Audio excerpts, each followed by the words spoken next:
तो स्टार्ट करते हैं आज की क्लास। तो कल हम लोगों ने क्या सीखा था? कल हम लोग काफी सारी चीजें सीखी थी मतलब बेसिकली कई चीजों का डेरिवेशन तो नहीं किया था, but we saw how to apply things.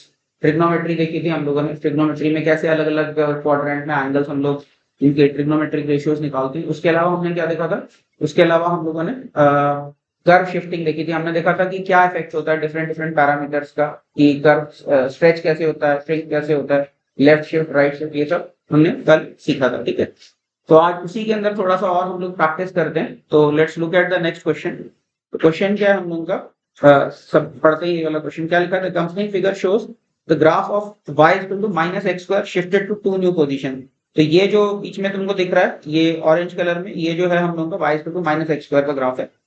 इसको एक बार यहाँ पे शिफ्टेड ग्राफ बनाना है, ये टर्कोइज कलर में जो दिख रहा है, और एक ये जो थोड़ा सा पर्पल से कलर में दिख रहा है, ये शिफ्टेड ग्राफ बनाने हैं। तो इसकी इक्वेशन जल्दी से लिख दो, फटाफट सब लोग इक्वेशन लिख दो, फिर आगे बात करते हैं। सिंपल ये है, कल हम लोगों ने देखा था कि एफ ऑफ एक्स माइनस ए जो होता है वो a unit right shifted graph होता है। तो बस तो एक्स को मैं अगर एक्स माइनस 4 से रिप्लेस कर दूंगा तो ये वाला ग्राफ आ जाएगा, और एक्स को एक्स माइनस माइनस 7 या फिर एक्स प्लस 7 से मैं रिप्लेस कर दूंगा तो मेरे पास ये ग्राफ आ जाएगा। तो बस तो यही आ गया मेरे पास। क्या f of x plus a represents a function shifted by a units to the left.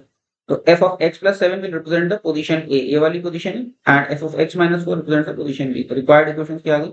ये देखो आ गई हमारे रिक्वायर्ड इक्वेशंस। ठीक है, अगला क्वेश्चन देखते हैं। वापस शिफ्टिंग का ये क्वेश्चन क्या है हम लोगों का? The accompanying figure shows the graph of y equal to x square shifted to two new position. तो ये मेरा y equal to x square का ग्राफ है, एक ये ऊपर शिफ्टेड है और एक ये नीचे शिफ्टेड है। तो इनकी फटाफट इक्वेशन लिखने। ठीक है, ट्रिवियल ही है, डायरेक्टली बोल सकते हो, माइंड से सीधे सोच के बोल सकते हो कि ये 3 यूनिट ऊपर शिफ्ट करना है, तो जो भी इसकी इक्वेशन है उसमें 3 ऐड कर दो तो 3 यूनिट ऊपर शिफ्ट हो जाएगा। ठीक है, और 5 यूनिट नीचे शिफ्ट करना है तो बस उसी में से 5 माइनस कर दो। ठीक है, इस पे टाइम स्पेंड नहीं कर समझते हैं, डायरेक्टली ओरली हम इसको कर सकते हैं। ठीक है, क्लियर है सभी को? ठीक, फिर अगला क्वेश्चन देखते हैं। एक और एग्जांपल क्या है? Match the equation listed in A to D to the graphs in the accompanying figure. तो ये 4 इक्वेशन दे रखी है, ए बी सी डी करके 4 इक्वेशन दे रखी है। हमको ये मैच करना है कि कौन सा ग्राफ कौन सी इक्वेशन का है। ठीक है, तो 2 मिनट लेके सोचो और फिर मैच करके उसके बाद डिस्कस करेंगे उसको। जल्दी से कर लो इसका। ये भी डायरेक्ट ही है। अगर y equal to X square का ग्राफ देखें तो यहाँ पे उसकी वर्टेक्स होती है, तो इसकी वर्टेक्स राइट में भी 2 यूनिट शिफ्टेड है, ऊपर भी 2 यूनिट शिफ्टेड है ना। तो f ऑफ x माइनस 2 करोगे तो राइट शिफ्टिंग आ जाएगी, और होल में प्लस 2 ऐड कर दोगे तो ऊपर की शिफ्टिंग आ जाएगी, है ना। इसी तरह से इसकी वर्टेक्स देखो तो लेफ्ट शिफ्टेड है बाय 2 यूनिट्स और अपवर्ड शिफ्टेड है बाय 2 यूनिट्स। तो x को x प्लस 2 से रिप्लेस कर देंगे और जो भी पूरा बनेगा उसके अंदर क्या करेंगे, 2 और ऐड कर देंगे, तो ये वाला ग्राफ आ जाएगा। ठीक है, इसी तरह से ये इसकी देखते हैं। तो इसकी वर्टेक्स राइट शिफ्टेड है 1 यूनिट और 4 यूनिट से डाउनवर्ड शिफ्टेड है। तो क्या करेंगे, x को x माइनस 1 से रिप्लेस करेंगे और फिर उसके ऊपर 4 और एडिशनली सब्ट्रैक्ट करेंगे क्योंकि नीचे की तरफ वर्टेक्स शिफ्ट कर देंगे। और इसके लिए क्या करेंगे, इसकी जो वर्टेक्स है कितना शिफ्टेड है, 3 यूनिट्स लेफ्ट शिफ्टेड है और 2 यूनिट्स डाउनवर्ड शिफ्टेड है। तो x को x प्लस 3 से रिप्लेस करेंगे और जो भी बनेगा उसके बाद उसमें एडिशनली 2 और माइनस करना पड़ेगा। ठीक है, तो उसी के हिसाब से तुम देख सकते हो। तो हमारा जो फाइनल मैच जो है देखो, तो पहले वाले का जो मैच आ रहा है हम लोगों का ये बी आ रहा है। ठीक है, ये जो है इसका बी मैच आ रहा है। ठीक है, और फिर उसके बाद मतलब देख लो ये लिखे हुए हैं जो मैंने समझाया उसी के हिसाब से मैच है। मेक श्योर तुम लोगों ने जो सोचा है वो मैच कर रहा है। ठीक है, आगे बढ़ सकते हैं, समझ में तो आगे में लॉजिक सिंपल ही है। दोनों शिफ्टिंग एक साथ कर रहे हैं हम लोग, है ना। ठीक है, इसके बाद हम लोग बात करते हैं इलिप्स की। तो बहुत कॉमनली यूज्ड कर्व है फिजिक्स के अंदर, बहुत जगह पे इलिप्स आता है। फॉर एग्जांपल प्लैनेटरी मोशन है तुम्हारा, तुम लोगों को पता है सन के अराउंड प्लैनेट जो होते हैं इलिप्स में जाते हैं। ठीक है, और भी कई जगह पे इलिप्स के एप्लीकेशंस होते हैं, या फिर मान लो एक चार्ज पार्टिकल के अराउंड चार्ज पार्टिकल घूम रहा है तो वो भी इलिप्टिकल पाथ होगा इन जनरल, क्योंकि ग्रेविटेशन फोर्स जैसे 1/r² से वेरी करता है वैसे इलेक्ट्रोस्टैटिक फोर्स भी 1/r² से वेरी करता है। तो इलिप्स, और फिर उसके अलावा ऑप्टिकल प्रॉपर्टीज भी होती है इलिप्स की कुछ। मतलब इलिप्स की ऑप्टिकल प्रॉपर्टी क्या होती है, इलिप्स के 2 फोकाई होते हैं, तो एक फोकस से अगर लाइट की बीम जाती है और इलिप्टिकल मिरर है तो वो कहीं से भी टकराएगी तो दूसरे फोकस से पास कर देगी। ऑप्टिकल प्रॉपर्टी होती है इलिप्स की। तो ellipse has lot of applications in physics. Elliptical mirrors use होते हैं और बाकी तो ऑर्बिट्स वगैरह में है ही है। ठीक है, तो इलिप्स की स्टैंडर्ड इक्वेशन क्या है? जो इलिप्स क्या कहते हैं, जिसका सेंटर ओरिजिन है और इसको हम कहते हैं, ये मेजर एक्सिस कहते हैं, जो ये एक्स एक्सिस के along this is and wider axis is called the major axis, not necessarily along X axis. ये ऐसा इलिप्स हो सकता है, तो then vertical axis will become major. तो ये मेरा मेजर एक्सिस है अभी इसके लिए, और ये मेरा माइनर एक्सिस है, ठीक है। तो जब भी मेजर एक्सिस माइनर एक्सिस मेरे ऐसे दे रखे हैं, एक्स के अलोंग ए यूनिट्स है और बी, तो यहाँ बी यूनिट्स है, 2b है एक्चुअली। तो इसकी इक्वेशन क्या होती है, X square by A square plus Y square by B square equal to 1। तो ये स्टैंडर्ड इक्वेशन है हमारे तीन इसकी, ठीक है। ओके, इसका सेंटर कहाँ पे होता है, 0,0 पे होता है, ठीक है। फिर इसके अलावा फोकाई होते हैं प्लस माइनस ए ई कॉमा 0। अब ये फोकाई क्या होता है, इलिप्स को जनरेट करने का एक तरीका क्या होता है, दो पॉइंट्स लो, ऐसे दो पॉइंट्स लो और इन दोनों के बीच में एक रस्सी बांध दो, ठीक है। रस्सी बांध दो और यहाँ पे पेंसिल फंसा के तुम इसको अगर तुम ऐसे घुमाओगे तो एक कर्व बनेगा। मतलब बेसिकली एक पॉइंट है, इसको F1 बोल दो, इसको F2 बोल दो और इस पॉइंट को P बोल दो। तो PF1 प्लस PF2 कांस्टेंट करके एक लोकस बनेगा कि नहीं, यहाँ पे अगर रस्सी फंसाओगे। तो ये इलिप्स की एक और डेफिनेशन है, ठीक है। यहाँ पे ये जो दो पॉइंट्स हैं जिनसे रस्सी बांध रखी है और पेंसिल फंसा के जो घुमा रहे हो, इनको हम कहते हैं इलिप्स के फोकाई, ठीक है। जो ठीक है, तो उन फोकाई का कोऑर्डिनेट क्या होता है, प्लस माइनस ए ई, यानी एक इन दोनों focus to focus distance twice A E हो जाएगा, ठीक है। और ई क्या है हमारा, ई कहलाता है एक्सेंट्रिसिटी ऑफ द इलिप्स कहलाता है ई जो है, ठीक है। तो ई की डेफिनेशन क्या है, E is under root of 1 minus B square by A square. तो कुछ तो बी होगा और कुछ तो ए होगा, ठीक है। तो इसका मतलब क्या है, अगर ए और बी बराबर हो जाए तो एक्सेंट्रिसिटी क्या हो जाएगी, 0। और ए और बी बराबर हो जाएंगे तो सर्कल में कन्वर्ट हो जाएगी। तो हम कह सकते हैं कि circle is a special case of ellipse with eccentricity is equal to 0। और इनफैक्ट अगर मेरा बी अगर 0 हो जाता है, ये लाइन सेगमेंट जैसा दिखने लगेगा, इज इट नॉट। अगर मान लो इलिप्स क्या होगा, बी को छोटा करते जाओ छोटा करते जाओगे तो अल्टीमेटली ये बी को 0 ही कर दोगे तो ये लाइन सेगमेंट जैसा दिखने लगेगा, है ना? तो हम कह सकते हैं कि एक लाइन सेगमेंट भी हमारा इलिप्स ही है, लेकिन उसकी एक्सेंट्रिसिटी क्या है, हमारी एक्सेंट्रिसिटी हमारी उसकी 1 है, ठीक है, समझ गए। और इलिप्स की डेफिनेशन क्या होगी, एक और डेफिनेशन, जैसे अभी हमने देखा था ना, दो पॉइंट से सम ऑफ डिस्टेंसेस कांस्टेंट है, pf1 प्लस pf2 कांस्टेंट होगा, राइट। अगर दो पॉइंट से रस्सी बांध कर मैं घुमा रहा हूँ तो pf1 प्लस pf2 मेरा कांस्टेंट होगा। तो लाइन सेगमेंट में भी देखो ये प्रॉपर्टी तो होल्ड करेगी। लाइन सेगमेंट के फोकाई कहाँ चले जाएंगे, एंड पॉइंट्स पे फोकाई चले जाएंगे। लाइन सेगमेंट के एंड फोकाई जो होंगे वो एंड पॉइंट्स पे ही चले जाएंगे। क्यों, क्योंकि एंड पॉइंट से देखो बीच में कोई भी पॉइंट लोगे तो P का लेफ्ट एंड पॉइंट से और P का राइट एंड पॉइंट से डिस्टेंस का सम कांस्टेंट है। तो कई कई जगह पे हम देखेंगे कि ये बहुत यूजफुल होता है, हमारे पास इलिप्स के रिजल्ट्स प्रेजेंट पता होते हैं। तो इन जनरल जैसे प्लैनेटरी मोशन में देखो किसी पार्टिकल को प्रोजेक्ट कर दिया तो वो नॉर्मली इलिप्टिकल ऑर्बिट में जाता है। लेकिन अगर मैंने उसको ड्रॉप कर दिया तो देखने में तो इलिप्स जैसा दिख नहीं रहा, बट वो एक्चुअली वो लाइन सेगमेंट इलिप्स कर रहा होता है, समझ गए। मतलब जैसे सिंपली ड्रॉप करके किसी पार्टिकल को, तो the motion of that is like line segment ellipse. Basically elliptical path में अलग अलग जगह पे अलग अलग वेलोसिटीज होंगी, कुछ नियरेस्ट पॉइंट होगा, कुछ फारदेस्ट पॉइंट होगा अर्थ के सेंटर से, ठीक है। पॉइंट अर्थ माने तो लाइन सेगमेंट ऑर्बिट जो बनेगा उसको हम डिजेनरेट इलिप्स से मॉडल करेंगे, देखेंगे कई जगह पे इस तरह की मॉडलिंग यूजफुल होती है। तो think of line segments as ellipses, ठीक है। ओके, तो ये एक्सेंट्रिसिटी का पैरामीटर लिखा हुआ है। अच्छा, डायरेक्ट्रिक्स क्या होती है हमारी, ये डायरेक्ट्रिक्स है। तो जितने भी conic section, ellipse is a kind of conic section. तो कोनिक सेक्शन की एक अल्टरनेट डेफिनेशन क्या होती है कि एक पॉइंट से और एक लाइन से डिस्टेंसेस का रेशियो कांस्टेंट होता है, ठीक है। तो जैसे यहाँ पे ये कोई पॉइंट है तो इसका इस फोकस से कुछ डिस्टेंस होगा और इस लाइन से कुछ डिस्टेंस होगा। अब यहाँ पे जाओगे तो इस पॉइंट से और इस पॉइंट से फिर डिस्टेंस का कुछ रेशियो आएगा, फिर इस पॉइंट का इस लाइन से कुछ डिस्टेंस का रेशियो होगा। तो ये जो डिस्टेंस का रेशियो है इसको भी हम एक्सेंट्रिसिटी कह सकते हैं, ठीक है। तो डायरेक्ट्रिक्स कहाँ पे लोकेटेड होती है, यहाँ पे ये प्लस माइनस ये दो डायरेक्ट्रिक्स हैं इसकी, इस दो फोकाई है तो दोनों के हिसाब से दो डायरेक्ट्रिक्स हैं, ये यहाँ पे इसकी डायरेक्ट्रिक्स लोकेटेड होती है, ठीक है। तो ये कुछ इलिप्स की प्रॉपर्टीज है।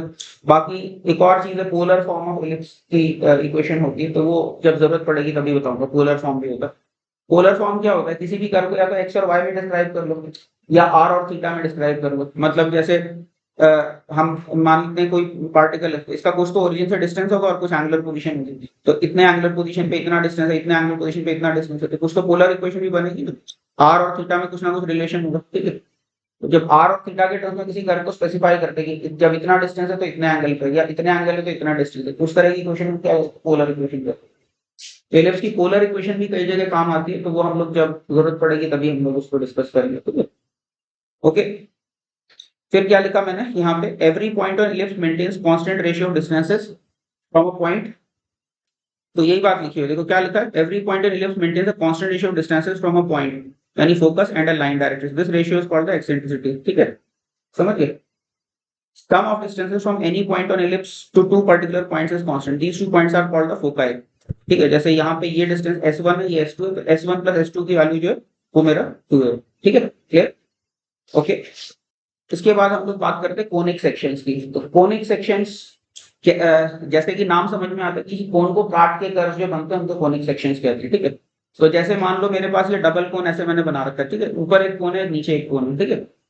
अब इस कोन के बेस के पैरेलल अगर मैं प्लेन से काट दूं इसको, कोन के बेस के पैरेलल अगर प्लेन से काट दूंगा तो कुछ तो इंटरसेप्ट बनेगा ना इसका सरफेस के ऊपर।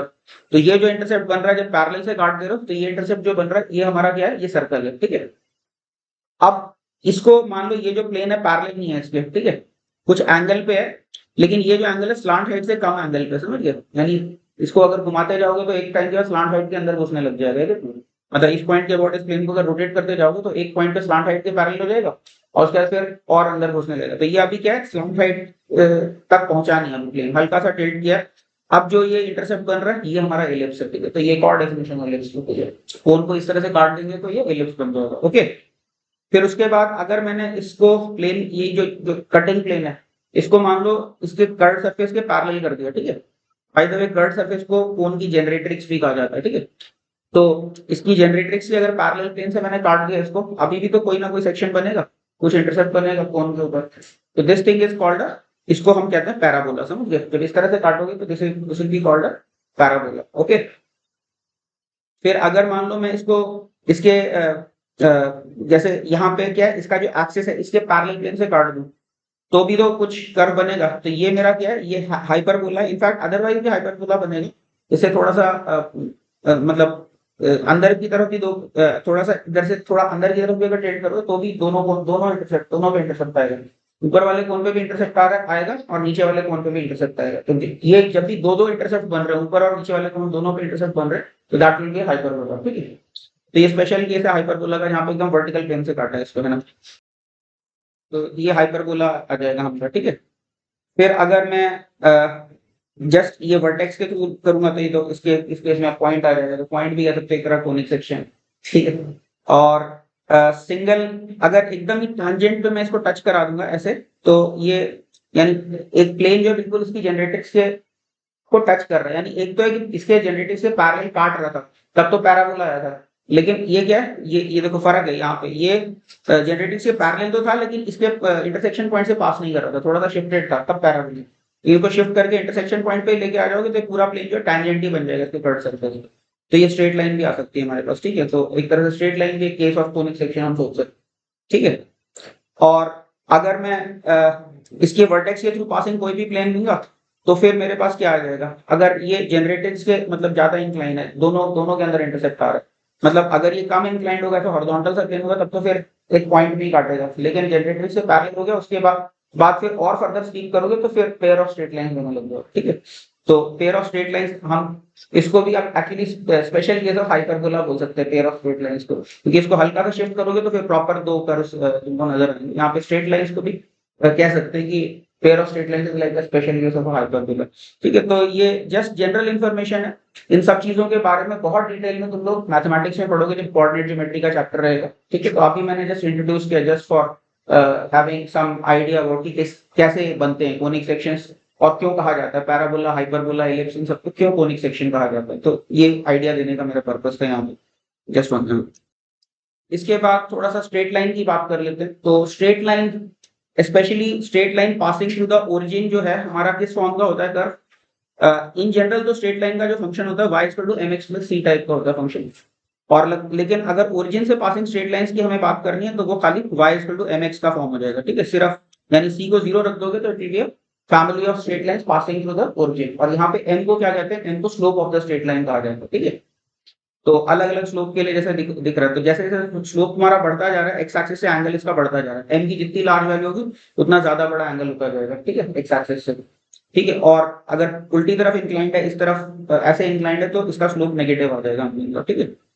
क्या लिखा, a function of the form y equal to mx plus c represents a straight line, here m is called the slope and c represents the intercept on the y axis. तो सोचो x को अगर मैं 0 डाल दूंगा तो फिर c बचेगा ना, y इक्वल टू c। तो c क्या बता रहा है, y एक्सिस के ऊपर इंटरसेप्ट बता रहा है, ठीक है।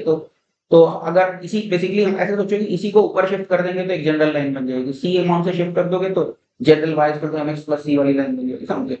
ओरिजिन से पासिंग लाइंस को शिफ्ट करके हम कोई भी लाइन इमेजिन कर सकते हैं कि कितना शिफ्टिंग रिक्वायर्ड है, राइट, ठीक है।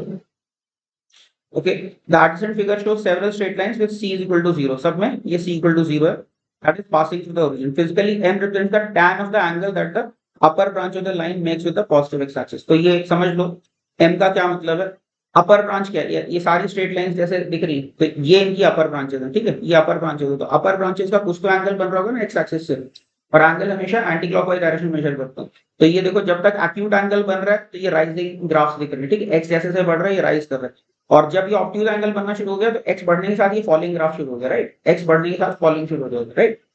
तो ये जो भी एंगल बन रहा है इसका जो tan थीटा है वो हमारा स्लोप को रिप्रेजेंट करता है, ठीक है। तो जैसे y equal to half X है तो ये tan थीटा जो है तुम्हारा 1/2 के बराबर आ जाएगा, देख सकते हो, क्योंकि इधर अगर पॉइंट देखोगे तो ये वर्टिकल हाइट जो है ये हॉरिजॉन्टल हाइट की आधी होगी, तो tan थीटा 1/2 हो जाएगा। तो y equal to mx plus t में m क्या रिप्रेजेंट करता है, tan of the angle that the line makes with the positive X axis, ठीक है। ओके, तो जैसे इसका क्या दिखा रखा है m इक्वल टू 1/2, क्लियर है ये बात, ठीक है। इसके बाद इंपॉर्टेंट जो फॉर्मूले हैं जो तुमको कमिट करने, तो यहाँ पे लिस्ट दे रखी है, this this of course everybody already knows, तो ये तो ट्रिवियल सी बात है, सभी को पता होगा, क्वाड्रेटिक इक्वेशंस 9th 10th में भी पढ़ी होगी, तो product of root, sum of roots ये सब पढ़ रखा होगा, तो ये तो बाय डिफॉल्ट याद ही है सभी को। इसके अलावा बायनोमियल थ्योरम जो मैंने रिजल्ट्स दिए थे यहाँ पे मैंने समरी में दे रखे, तो ये you have to commit to memory. फिर उसके बाद लॉग, लॉग भी शायद छोटी क्लासेस में तुमने पढ़ा होगा 9th 10th में, तो कुछ इंपॉर्टेंट रिजल्ट है, बहुत ज्यादा लॉग नहीं यूज होता है, लेकिन थोड़ा लॉग ऑफ एक्स वाई क्या होता है, log of X upon Y क्या होता है, log of X to the power A क्या होता है, ये सब चीजें फिजिक्स में ज्यादा यूज होती है, तो फॉर्मूले एकदम हैंडी होना चाहिए तुम लोगों को, ठीक है। तो लॉग के कुछ फॉर्मूले यहाँ पे दे रखे हैं, तो ये याद रखना है। फिर कॉम्पोनेंटो डिविडेंडो, ये टेक्निक बहुत ज्यादा यूज होती है, पता ही होगा सब लोगों को। कॉम्पोनेंटो डिविडेंडो कई बार इक्वेशंस में किसी वेरिएबल के लिए सॉल्व करना है तो वेरी ऑफन बड़ा इनएफिशिएंट होता है कि पूरा क्रॉस मल्टीप्लाई करो फिर टर्म्स को कैंसिल करो, उससे अच्छा you do the same operation on both sides. Component dividendo का क्या मतलब होता है, अगर आरएचएस और एलएचएस बराबर है, एलएचएस आरएचएस बराबर है, तो न्यूमरेटर अपॉन डिनोमिनेटर टाइप का फॉर्म है, ठीक है। तो अगर ये कोई इक्वेशन के लिए ट्रू है तो numerator plus denominator divide by numerator minus denominator, दोनों साइड ये ऑपरेशन करोगे तो भी ट्रू रहेगा। For that matter numerator plus twice denominator भी कर दो, ठीक है, या फिर कुछ भी फंक्शन बना दो, linear to numerator plus 3 denominator left side पे divide by numerator minus denominator left side पे कर दो, यही ऑपरेशन राइट साइड पे भी कर सकते हो, सेम ऑपरेशन जब तक करो तो इट रिमेंस वैलिड, ठीक है। तो that's the meaning of component dividend. ये तो बहुत सिंपल सा केस दे रखा है, बट मैंने और जनरल बता दिया कि कुछ भी ऑपरेशन कर सकते हो एलएचएस और आरएचएस पे, सेम टाइप का ऑपरेशन करना है न्यूमरेटर और डिनोमिनेटर, तो तब तक वो वैलिड रहेगा, ठीक है। हाँ, यहाँ पे स्क्वायर्स वगैरह नहीं करना, बस लीनियर फंक्शन बनाना है, लीनियर फंक्शन को स्क्वायर नहीं करना, आपस का प्रोडक्ट नहीं करना, ये मत कर देना न्यूमरेटर इनटू डिनोमिनेटर टाइप का कुछ कर दो, तब हो सकता है गड़बड़ हो जाए, ठीक है। जब तक लीनियर है तब तक कोई दिक्कत नहीं, कोई भी लीनियर फंक्शन बनाओ, लेफ्ट साइड राइट साइड पे सेम लीनियर फंक्शन बनाओगे हमेशा इक्वालिटी होल्ड करेगी, ठीक है। फिर अरिथमेटिक प्रोग्रेशन, ये भी शायद तुम लोगों ने छोटी क्लास में पढ़ा होगा, और नहीं भी पढ़ा तो मैथमेटिक्स में बहुत ही जल्दी आ जाएगा तुम्हारे मैथ्स के करिकुलम में, within 1 month you will be studying great detail not just arithmetic progression, बहुत तरह की प्रोग्रेशंस पढ़ोगे, geometric progression, arithmetic progression, arithmetico geometric progression, ठीक है। तो उसके अलावा प्रोग्रेशन जिसमें sum of squares of natural number, sum of cubes, और बहुत तरह की, you will be doing lots of types of series. But physics में एपी की अक्सर जरूरत पड़ेगी, तो एपी का फॉर्मूला और जीपी का फॉर्मूला तुम लोगों को पता होना चाहिए, ठीक है। एन टर्म्स का सम और ये स्क्वायर्स का सम का सीरीज है ये, ठीक है। तो ये रिजल्ट्स याद रखेंगे, ठीक है, सम ऑफ नेचुरल नंबर स्क्वायर्स और सम ऑफ नेचुरल नंबर्स, ये डायरेक्टली यूज होंगे। फिर ज्योमेट्रिक प्रोग्रेशन में एन टर्म्स का सम और इनफाइनाइट जीपी का सम कई बार चाहिए होता है, तो ये रिजल्ट्स याद रखेंगे, ठीक है। फिर ट्रिग्नोमेट्री के फॉर्मूलों की बात करते हैं, तो या सो तो ट्रिग्नोमेट्री के फॉर्मूलों का टेबल है, इनफैक्ट बहुत सारे मैंने यहाँ पे लिस्ट किए हूँ। फिजिक्स के लिए सारे के सारे फॉर्मूले जरूरत नहीं पड़ेगी तुमको, लेकिन मैथ्स में ही तुम लोगों को सब फॉर्मूलों की जरूरत पड़ेगी, तो you need to commit all of these to memory. जहाँ पे ये लेफ्ट साइड के तो फॉर्मूले, इनफैक्ट फिजिक्स में जो ग्रीन में ये लिखे हुए हैं तो जरूरत पड़ेगी नहीं फिजिक्स में, जो राइट साइड में है इसमें अभी मतलब फिजिक्स के लिए, फिजिक्स के पर्पस से जो मैंने रेक्टेंगल में डाले हुए ये फॉर्मूले याद होने चाहिए। साइन 2 थीटा बहुत ज्यादा यूज होगा, साइन 2 थीटा, कॉस 2 थीटा, ये बहुत ज्यादा यूज होते हैं फॉर्मूले, तो याद रखने चाहिए, ठीक है। इसके अलावा नेक्स्ट पेज पे साइन 3 थीटा और कॉस 3 थीटा, ये फॉर्मूले भी याद होने चाहिए, ठीक है। बेस्ट होगा ये कितने सारे फॉर्मूले, 27 फॉर्मूले हैं, ठीक है, सारे के सारे याद कर लो तो बहुत ही अच्छा है, लेकिन अभी प्रायोरिटी के ऊपर अगर हम देखें तो ये वाले फॉर्मूले बहुत ज्यादा होते हैं, 1 2 3 4 सबसे ज्यादा यूज होते हैं, ये बहुत ज्यादा यूज होंगे। उसके अलावा जो ये रेक्टेंगल में डाला और जो ये रेक्टेंगल में वाला, ठीक है। तो ये अभी के लिए प्रायोरिटी पे ये सारे याद करने, ये 4 फॉर्मूले, ये फॉर्मूला और नेक्स्ट पेज पे जो मैंने 3 थीटा वाले को लिए, ठीक है। तो इस so this completes our discussion on precalculus, ठीक है। अब इसके बाद फिर हम लोग नेक्स्ट हम लोग जो स्टार्ट करने वाले विल बी स्टार्टिंग डिफरेंशिएशन, ठीक है। तो चलो फिर इसके बाद अपन डिफरेंशिएशन स्टार्ट करेंगे।